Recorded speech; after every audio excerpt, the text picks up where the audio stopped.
सुप्रभात बच्चों, 9th class के बच्चों। पहले हम कितने पाठ कर चुके हैं? आपने गद्य खंड के 2 पाठ किए, कविताओं के 2 पाठ किए, कृतिका का 1 पाठ किया।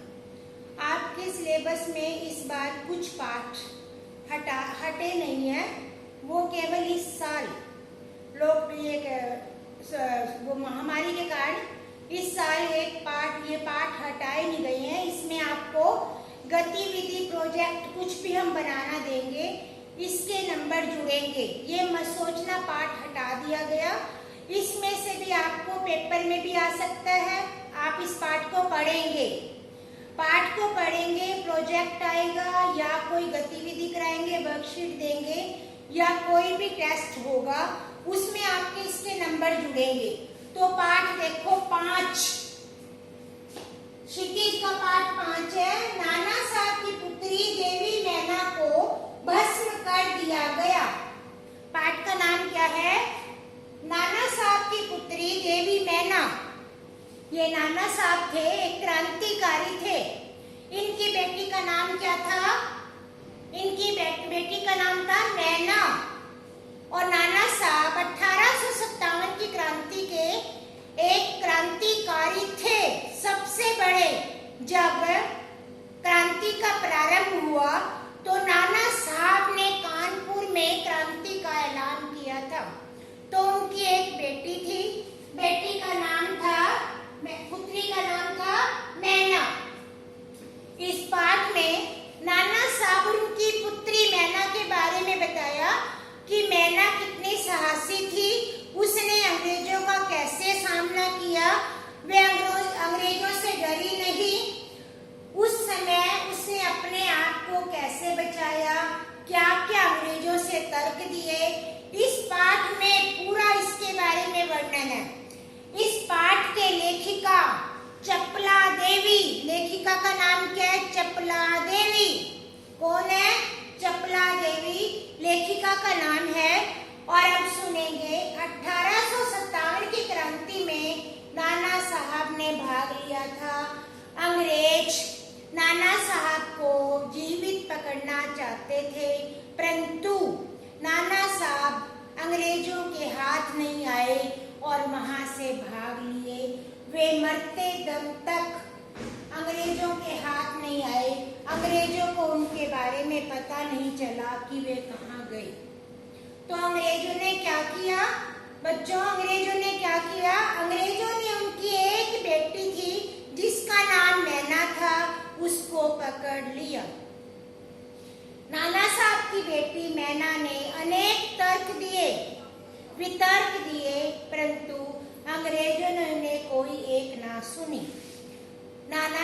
अंग्रेज नाना साहब की पूरी संपत्ति को बर्बाद करना चाहते थे, उनके प्रत्येक चिन्ह को मिटाना चाहते थे, अर्थात उनके महल को भी बर्बाद करना चाहते थे। इसीलिए उन्होंने नाना साहब के महल के खंडर बना दिए, उस महल को पूरा तहस नहस कर दिया। उससे पहले जब अंग्रेज उनके महल में आए तो छोटी बालिका देखी, तो बालिका ने अंग्रेजों के सामने बहुत तर्क वितर्क दिए कि इस महल को तोड़ने से आपका क्या उद्देश्य सिद्ध होगा, परंतु अंग्रेजों ने उनकी एक ना सुनी। उसने बताया अपराध इस जड़ पदार्थ महल ने नहीं किया, इसका क्या दोष है। उसने यह भी बताया सेनापति को, मैं आपकी बेटी मैरी की प्रिय सखी हूँ, मेरा आपके घर आना जाना था, परंतु अंग्रेजों ने उसकी कोई बात नहीं सुनी। तो उसके बाद उन्होंने महल को गिरा दिया, उसको पूरा भस्म कर दिया, आग लगा दी। तो उस ढेर पर वो बालिका मैना उस ढेर के ऊपर बैठ गई और रोती रही, परंतु अंग्रेजों ने उसकी कोई ना सुनी। इस प्रकार फिर सेनापति है, इसमें एक सेनापति है का नाम आया।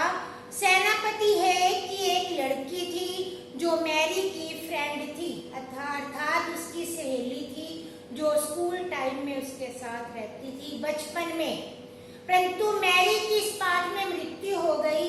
मृत्यु होने से पहले मैरी ने मैना को एक पत्र लिखा था जो मैना ने संभाल कर रखा हुआ था। तो उसने बताया कि मैंने मैरी का एक पत्र आज तक संभाल कर रखा हुआ है। तो बच्चों, इस प्रकार सेनापति है को बहुत बातें याद दिलाई कि आपके घर मेरा आना जाना था, परंतु सेनापति अंग्रेजों के दबाव में था और मैं उसकी सहायता करना भी चाहता था, परंतु फिर भी वह उसकी सहायता नहीं कर पाया। अंत में महल के खंडर हो गए। बालिका मैना रोती रही, परंतु पत्थर दिल, पाषाण हृदय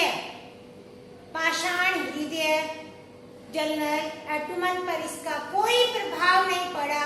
उसके रोने धोने का उस पर कोई प्रभाव नहीं पड़ा और उसकी सारी संपत्ति बर्बाद कर दी।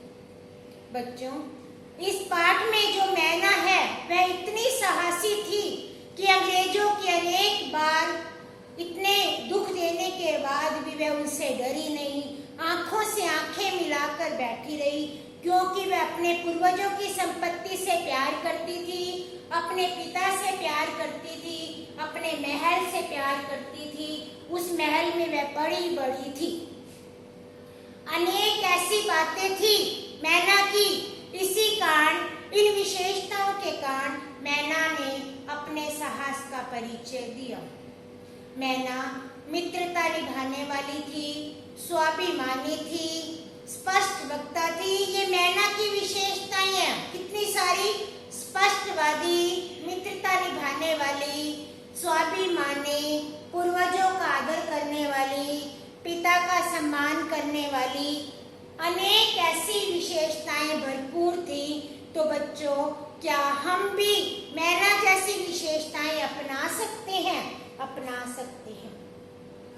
ये विशेषताएं हमें बाहर से नहीं लेनी पड़ती, ये हमारे अंदर में होती हैं। तो बच्चों, इस पाठ में बाद में मैना ने समाचार पत्रों में भी इस खबर को छापा गया, परंतु इसके विरोध में किसी ने बात नहीं उठाई।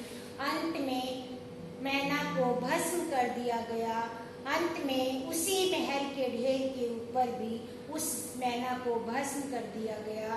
तो लोगों ने, समाज के लोगों ने उस देवी मैना को, उसकी भस्म को, उस देवी मैना को प्रणाम किया और मैना को देवी का रूप दे दिया गया।